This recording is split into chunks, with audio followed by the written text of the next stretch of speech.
ఇంటి ముందే చెప్పులు పెట్టింది కుమారి. కుమారి గారు ఏంటి మా ఇంటి ముందు ఈ చెప్పులు పెట్టారు మీరు? ఏమైంది? పక్కకి ఇంటి వేసుకోవచ్చు కదా. మా ఇల్లే దొరికింది ఏంటి? మీరు ఆ పక్కన పెట్టుకోవచ్చు కదా. అలా అంటే మన నాగమ్మలు వదిలేసారు.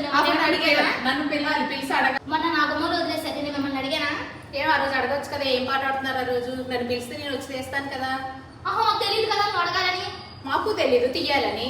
అయితే వేసుకోండి పక్కకి ఇంటి. ఇగో తీసుకోండి మీ చెప్పులు. మీకు ఏంటి అలాగా అటొకటి ఎట్లా నీట్గా పెట్టడం కదా? నీట్గా పెట్టు. మీరు పెట్టుకోండి, మీ చెప్పులు కదా, మీరు అక్కడ పెట్టుకోండి. అమ్మాయి నేను అసలు పర్లేదు అమ్మ, నేను అర్థంతో అసలు పర్లేదు. నీకు చేతపడి చేయించాను ఫస్ట్. నీకే ఫస్ట్ చేతపడి చేయించాను అదనమాట. అందుకే నాకు ఒంట్లో బాగుండట్లేదు ఈ మధ్య. నువ్వు అలాగే చేయించినావు నాకు.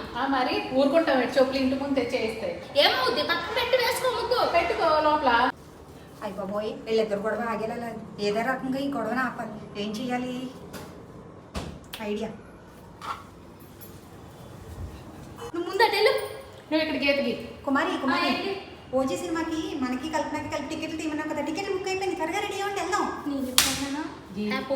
కుమారి ఓజీ టికెట్లు తీసావా?